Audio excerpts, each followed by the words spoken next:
നമസ്കാരം. ഒരു ചുക്ക് സംഭവിക്കാൻ പോകുന്നില്ല. ഒന്നും നടക്കത്തില്ല. എന്ന് വെച്ചാൽ ഒന്നും നടക്കത്തില്ല. അതാണ് ഇതുവരെയുള്ള നമ്മളുടെ അനുഭവം കഴിഞ്ഞ 8 വർഷത്തെ അല്ലേ. ഇന്നിപ്പം വന്നിരിക്കുന്ന വാർത്ത എന്തുവാ? ഉദ്യോഗസ്ഥന്മാരായിട്ടിരിക്കുന്നവർ എന്നുവെച്ചാൽ പ്രൊഫസർമാർ, പിന്നെ ബാക്കിയുള്ള ഗവൺമെൻറ് സർവൻസ്, അധ്യാപകർ, എല്ലാം ഹൈ തസ്തികയിലിരിക്കുന്ന സർക്കാർ ഉദ്യോഗസ്ഥന്മാർ അവർ ശമ്പളത്തോടൊപ്പം സാമൂഹ്യ ക്ഷേമ പെൻഷനും കൂടെ വാങ്ങിക്കുന്നത് ആലോചിച്ചു. ഇവിടെ ഈ സാമൂഹ്യക്ഷേമ പെൻഷൻ കിട്ടാത്ത 4, 5, 6 മാസം സർക്കാരിൻ്റെ ഈ പൈസ ഇല്ലാന്ന് പറഞ്ഞ് മുടക്കിയിട്ടിട്ട് അങ്ങനെ പ്രക്ഷോഭം ഉണ്ടാകുമ്പോഴത്തേക്ക് 1 മാസത്തിൽ വലിയ കഷ്ടിച്ചിങ്ങനെ കൊടുക്കുന്ന ഒരു സംസ്ഥാനത്ത് സർക്കാർ ലക്ഷക്കണക്കിന് രൂപ സർക്കാർ ശമ്പളം പറ്റുന്നവർ, അധ്യാപകർ, എല്ലാവരും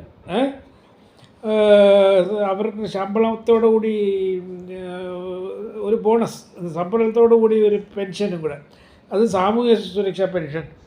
നമുക്കറിയാം, ചട്ടിയായിട്ട് സ്ത്രീകൾ ഇറങ്ങി അവർക്ക് പെൻഷൻ കിട്ടുന്നില്ല, അവർക്ക് വേറൊരു ജീവിതമാർഗ്ഗവും ഇല്ല എന്നും പറഞ്ഞുകൊണ്ട് സ്ത്രീകൾ റോഡിലിറങ്ങിയത് നമ്മൾ ഈ അടുത്ത സമയത്ത് കണ്ടു ഇല്ലേ.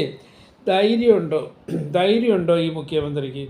ഈ ഇരിക്കുന്ന ഓഫീസർമാരെ പേരും എല്ലാം കിട്ടി, ധനകാര്യ വകുപ്പിന് കിട്ടി, അവർ എത്ര ലക്ഷം രൂപ ഇതുവരെ വാങ്ങിച്ചിട്ടുണ്ടെന്നും അനധികൃത എല്ലാ സംഭവവും കിട്ടിയ പേരും അഡ്രസ്സും അവർ തസ്തികയെല്ലാം കിട്ടിയേ.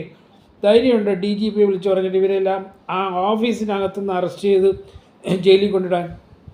എന്നിട്ട് ജയിലിൽ കൊണ്ടിട്ടിട്ട് കുറച്ച് ദിവസം കഴിയുമ്പോൾ ദിവ്യ ഇറക്കിയ കണക്ക് പബ്ലിക് പ്രോസിക്യൂട്ടറും കൂടെ നിന്ന് ഇറക്കി വെച്ച് പിന്നെ ആനയും അമ്പാരിയായിട്ട് അവരെ ജയിലിൽ കൊണ്ടുപോകണം. അപ്പോൾ തൊഴുതുകൊണ്ട് പോലീസുകാർ നിൽക്കുന്നു. അത് കഴിഞ്ഞ് ജയിലിൽ നിന്ന് ഇറങ്ങുന്നതിന് ആനയും അമ്പാരിയായിട്ട് ഏറ്റവും വലിയ നേതാക്കന്മാർ. അതേപോലെ ഇവരൊക്കെ എനിക്ക് തോന്നുന്നു ഇവരൊക്കെ ഈ യൂണിയൻ നേതാക്കന്മാരായിരിക്കും. അല്ലെങ്കിൽ ഇത്ര ധൈര്യത്തോട് ഞാൻ ചോദിക്കട്ടെ, ഈ പെൻഷൻ കിട്ടുന്നവർക്ക് എല്ലാ വർഷവും അവർ മസ്റ്ററിങ് ചെയ്യണമല്ലോ. ഈ മസ്റ്ററിങ് ചെയ്യണമെന്നുണ്ടെങ്കിൽ അവിടെ പോയി തമ്പ് ഇംപ്രഷൻ കൊടുക്കണമല്ലോ. ഈ തമ്പ് ഇംപ്രഷൻ കൊടുക്കാതെ മസ്റ്ററിങ് ചെയ്ത് അത് ഓക്കെ ആവാതെ എങ്ങനെ വീണ്ടും ഇവർക്ക് അവർ പെൻഷൻ, അടുത്ത മാസത്തെ പെൻഷൻ അവർക്ക് കിട്ടുന്നത്? അപ്പോൾ അത് കിട്ടാൻ വഴിയില്ല. അതുകൂടാതെ ഒരു സാമൂഹിക പെൻഷൻ എന്ന് വെച്ചാൽ വില്ലേജ് ഓഫീസിൽ നിന്ന് ഒരു സർട്ടിഫിക്കറ്റ് കൊടുക്കണമല്ലോ ഇവർക്കെല്ലാം. ഈ വില്ലേജ് ഓഫീസർമാർ എന്താ ഇത്? അവരെല്ലാം ഇവർക്ക് എങ്ങനെ സർട്ടിഫിക്കറ്റ് എടുത്ത്? അതോ സർട്ടിഫിക്കറ്റ് കൊടുക്കാതെയാണ് ഇവർക്ക് ഈ പെൻഷൻ കിട്ടിക്കൊണ്ടിരുന്നത്? വരുമാന സർട്ടിഫിക്കറ്റ് എന്തായാലും കൊടുക്കണമല്ലോ. ഒരു വരുമാനമില്ല, അല്ലെങ്കിൽ ഇത്ര ബിലോ പാട്ടില്ല അല്ലാണ് എന്നുള്ള രീതിയിലുള്ള സർട്ടിഫിക്കറ്റ് കിട്ടണമല്ലോ വില്ലേജ് ഓഫീസിൽ നിന്ന്. വില്ലേജ് ഓഫീസിൽ നിന്ന് എങ്ങനെ ഇവർക്ക് കിട്ടി?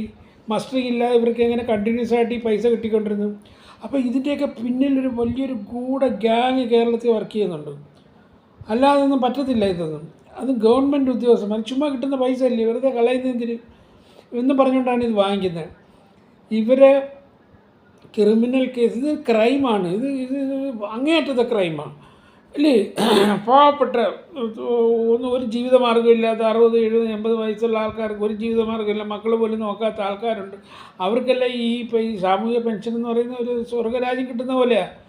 അതുപോലും അവർക്ക് കൊടുക്കാതെ ഈ ലക്ഷക്കണക്കിന് ശമ്പളം വാങ്ങിക്കുന്ന ഉദ്യോഗസ്ഥന്മാർക്ക് ഈ കൊടുക്കുന്നതെന്ന് പറഞ്ഞാൽ എന്തോ ഇതിൻ്റെ അർത്ഥം എന്തുവാ? ഇവിടെ ഒരു മന്ത്രിസഭ ഇല്ലേ, മന്ത്രിയില്ലേ, മുഖ്യമന്ത്രിയില്ലേ? എന്തോ ഈ രാജ്യത്ത് നടക്കുന്നത്? അപ്പോൾ ഇവരെല്ലാം പേര് ക്രൈമിനായിട്ട് കുറ്റം ചുമത്തി അവരെ ഇരിക്കുന്നിടത്തുനിന്ന് വെല്ലം കിട്ടി ഇവരെ അറസ്റ്റ് ചെയ്യണം. അറസ്റ്റ് ചെയ്ത് കൊണ്ട് ജയിലിലിടണം. ഉടനെ ഒന്നും ഇറക്കരുത്. ഇറക്കാനുള്ള പറ്റാത്ത വകുപ്പുകൾ ഇവന്മാരെ വെറുതെ ചാരണം. എന്നിട്ട് പിന്നെ നിങ്ങളെ നേതാക്കന്മാരെ ഉടനെ ജയിലിൽ നിന്ന് ഇറക്കിക്കൊണ്ട് വരുമ്പോഴത്തേക്ക് പിന്നെ മാലയിട്ട് സ്വീകരിക്കാൻ, എന്നിട്ട് അവരെല്ലാം വീണ്ടും വാഴ്ത്തുക. എനിക്ക് തോന്നുന്നു court also should come heavily on these such crimes. ഇവരൊന്നും വിടരുതെന്ന്. They should be behind bar. നമുക്ക് ചെന്ന് നോക്കിയാൽ അറിയാം എത്രയോ പേരാ ജയിലുകളിൽ കിടക്കുന്നത്. പോസ്കോ കേസ്, പ്രായപൂർത്തിയാവാത്ത പെണ്ണുങ്ങളെ ബലാത്സംഗം ചെയ്തെന്നും പറഞ്ഞുകൊണ്ട് കേസ്, അല്ലാതെയുള്ള കേസുകൾ, അല്ലാതെയുള്ള സ്ത്രീ ലൈംഗിക പീഡന കേസ്. ഈ കേസുകളെല്ലാം എത്ര പേര് പാവത്തിന് ഈ ഹേമ കമ്മിറ്റി റിപ്പോർട്ടിൽ പേര് പറഞ്ഞ് ഒരാളെങ്കിലും ഇതുവരെ അറസ്റ്റ് ചെയ്തു? ആ റിപ്പോർട്ടിന് 5 വർഷം പൂഴ്ത്തി വെച്ച് ഈ സർക്കാർ. എന്നിട്ട് പിന്നെ ആരോ കോടതിയിൽ പോകുമ്പോൾ എങ്ങനെ വെളി വന്നപ്പോൾ എന്തൊരു ഹാലായിരുന്നു. ഇവിടെ മൊത്തം ഇളക്കി മറിച്ചത്. ഇപ്പോഴും എല്ലാവരും അറസ്റ്റ് ചെയ്യും. സിദ്ദീഖിനെ പോലുള്ളവർ, ബാക്കിയുള്ള വലിയ വലിയ സിനിമാ നടന്മാരൊക്കെ സ്ത്രീകൾ വന്നെന്നുകൊണ്ട് പറഞ്ഞ് എന്നെ പരസ്യമായിട്ട് ബലാത്സംഗം ചെയ്തത് അറസ്റ്റ് ജയിലിലിട്ടോ ഇതുവരെ. അപ്പോൾ these people must be punish. These people must be put behind bars. There is no doubt about it. I think court also must come very strong on these fellows. ഇവർക്ക് ജാമ്യം കൊടുക്കരുത്. അതേപോലെ ഈ പിടിക്കപ്പെടാൻ പോകുന്നത് പിടിച്ചാൽ കൊള്ളാം. പിടിച്ചാൽ നമുക്ക് താങ്ക്സ് പറയാം. ഈ പിടിക്കപ്പെടുന്ന ഈ സാമൂഹ്യക്ഷേമ പെൻഷൻ പറ്റിക്കൊണ്ടിരുന്നവർ അവർ കുറേ നാളെങ്കിലും ജയിലിൽ കിടക്കണമെന്നു. പാവപ്പെട്ട മദനിയെ കൊണ്ട് എത്രയോ വർഷമോ ജയിലിൽ കൊണ്ടിട്ട് അവസാനം ട്രയൽ റൺ പോലും ഇല്ലാതെ അയാളെ ഇറക്കിയിട്ട് എത്രയോ വർഷം കഴിഞ്ഞ് അയാൾ മരിക്കാറായപ്പോഴത്തേക്ക് ഇല്ലേ. അത് ഈ നാട്ടിൽ തന്നെ നടന്നത്. ട്രയൽ ഇല്ലാതെ ഒരു ആളെ ജയിലിലിട്ടു. അപ്പോൾ ഇവരൊക്കെ പിന്നെ എത്ര വർഷം ജയിലിലിടണം? അപ്പോൾ അതുകൊണ്ട് മുഖ്യമന്ത്രി എനിക്കറിയത്തില്ല എന്താ why the chief minister is like this. ഒന്നുമില്ലെങ്കിൽ അങ്ങനെ മുഖ്യമന്ത്രിയല്ലേ 3.5 കോടി ജനങ്ങളുടെ. He should court also must be. I think I'll have to blame the court also, because court also has to be very strict on such fellows, such crimes. This cannot be. It's അതുകൂടാതെ justice delayed is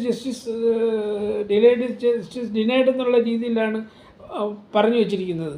അപ്പോൾ ഇതിനൊക്കെ നമ്മൾ ഒരു ജനാധിപത്യ രാജ്യത ഇന്നലെ നമ്മൾ ജനാധിപത്യത്തിൻ്റെ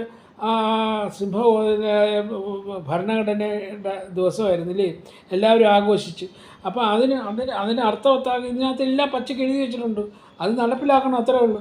അതുകൊണ്ട് ഇമ്മീഡിയറ്റ് ആയിട്ട് നാളെ നേരം വിളിക്കുന്നതിന് all these fellows must be arrested and put behind bars.